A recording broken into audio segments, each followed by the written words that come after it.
Hi everybody, Erin here from Waiting Moose. Welcome back. I am here today to do my February TBR. I know it's a little early, but February's coming up fast. It's coming up, well, next week, maybe this week, depending on what day I watch this. But here is my TBR. These are the books that I plan to read. That's a lot of books. Those are the books that I'm going to be reading this week. This month. Whew, February. Already February. Now, yeah, this will work. This will totally work. Okay.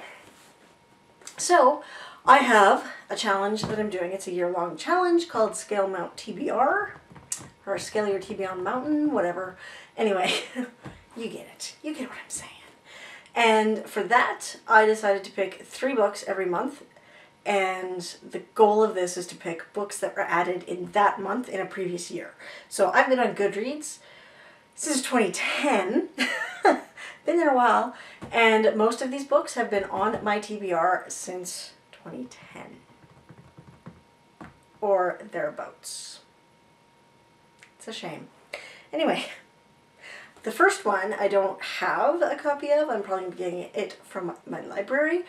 And that is The Woman in White by Wilkie Collins. This is a classic mystery, and he's one of the pioneering English authors in the mystery genre, and The Woman in White is one of his better known novels. So that was written in 1860 something. So that is an old book. I'm just about finished The Moonstone in January, so I'm not really looking forward to reading that one next month, but it'll happen, I think, maybe. In addition to that, I have 2 books that have been on my TBR for quite some time. I'm not sure exactly when I added these, but I've got P.D. James' Shroud for a Nightingale. P.D. James is a British crime author, and this is her Adam Dalgliesh series. I think I'm saying that right.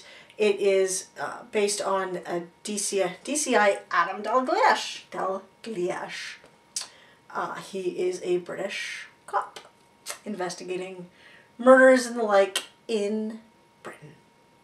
Because that's where British cops investigate. Wow. Next, I have this really quirky series that I found. And it was recommended to me probably on the Cozy Reads Goodreads page, but it is the Elizabeth Peters Amelia Peabody series. Now, this is an archaeology mystery.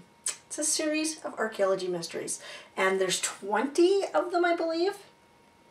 This is, we'll go with book 6, maybe book 7. I honestly don't know. Might even be book 5. This is a book in that series. It's a fantastic series. Amelia Peabody and Walter Emerson. So they're archaeologists back in the day. There's no real timeline given for this, but like picture 1930s-ish. They're married, and Amelia kept her last name. So go Amelia. For that time period, go Amelia. They have a son, and they are bumbling detectives. I know a lot of people don't really consider them to be bumbling detectives, but pay attention. They're bumbling detectives, and their son Ramses is a pretty awesome detective, even though they underestimate him. So that is my third book that I will be reading for my Scale Mount TBR challenge. So next up, I have an Ian Rankin novel, and this is another British detective. This one is D.I. John Rebus. And these books are just fantastic. This guy is such a great author. I love these. Wholly flawed protagonist. Completely flawed protagonist. Then I have John Scalzi's Red Shirts, because everybody needs a little comedy.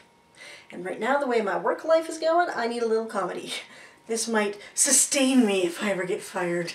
The way things are going, I won't. Never know. Jesus Christ, Hank.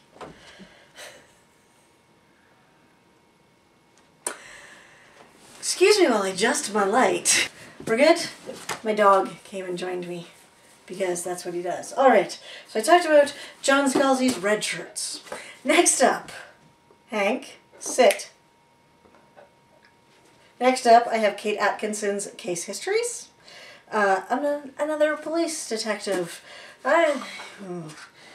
Apparently, February is going to be my police procedural month.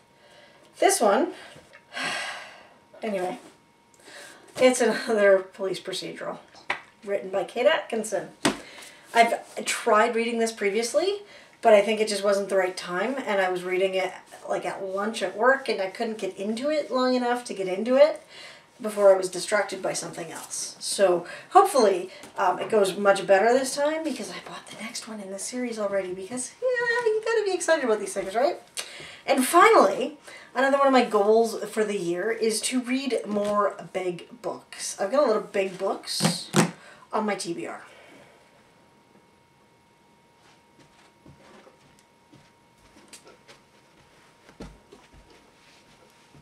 Can you see his head right here? That's Hank. He's such an awesome dog.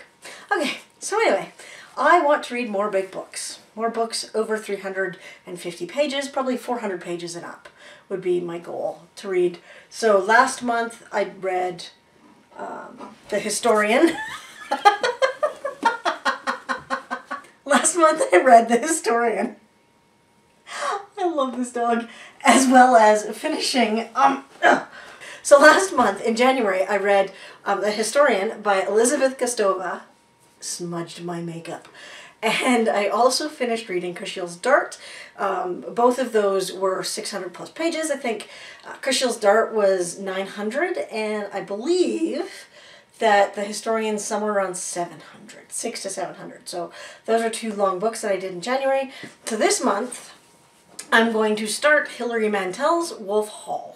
This is another big chunker of a book. So we're looking at 650-ish pages in here. That's my big book for February. It's probably going to be a vacation read because I'm going on vacation. And I can drag this along with me and some audiobooks. Oh, that's what I was going to talk about next. I was going to talk about my audiobooks. I'm not going to have a lot of time on vacation to read just because it's a family vacation. So it's not just me and my husband and some chairs in front of the pool. So that kind of interrupts my ability to read all the time. But I do have several audiobooks that I'm going to get to in a second here that will probably come in for me soon. I've got them on hold on Overdrive. So Armada by Ernest Cline. 1 out of 1 on that, so that should be coming in soon. I have The Everything Box by Richard Kadrey. And...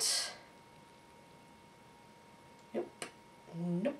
I'm 25th on 4 copies for Harry Potter and the Sorcerer's Stone, which was one of my planned books for a reread this year. That's not happening. So... and Winter Stroll by Ellen Hildebrand. So those 3 books for sure will be coming up for me in February. I'm kind of excited about that. There are others that may come up for me depending on just how long it takes people to return them. So I'm number 5 on 3 copies for Kristen Hanna's The Nightingale. There's a good chance I might get that next month. Yeah, and other than that, I'll probably pick just some random audiobooks. I have been doing that a bit this month, and I've picked a lot of, so I've tried just a range of audiobooks, and none of them are working for me lately. There was, after The Historian, I made it through it. I had to re-listen my way through a couple parts of that because it was just a little complex and long. So then I tried Mark Twain's Adventures of Tom Sawyer, and I just didn't have the attention span for it. And today I tried the second Maisie Dobbs book, which is a mystery, a cozy mystery, a historical cozy mystery, and it's the second in the series, so that is Birds of a Feather, and I'm like 4 hours into it, and I'm gonna have to start over because I really have no idea what's going on. So I'm gonna have to do some better picking of my books for next month, or of my audiobooks for next month. Also next month, I am probably going to get to Curiosity Thrilled the Cat, which you've seen here before, that I have not gotten to yet, and I don't see that happening this month. And The Orenda by Joseph Boyden. Those are two library books that are going to have to go back. So these are going to be, you know, first... Well, let's go with 8 days, because on the 9th I go on vacation. So the first 8 days of the month, I'm going to have to finish those two. Yeah. And this one is going to be done this month, so we won't talk about the Graveyard Book, Volume 2. Yeah. That is what I've got up for reading in the month of February. How about you? What's your February month look like? I feel like that I've got way too many books, and I'm probably not going to get to them all, but we'll see what happens. I'm definitely going to do Wolf Hollow, because that's been on my to-read list for quite a while.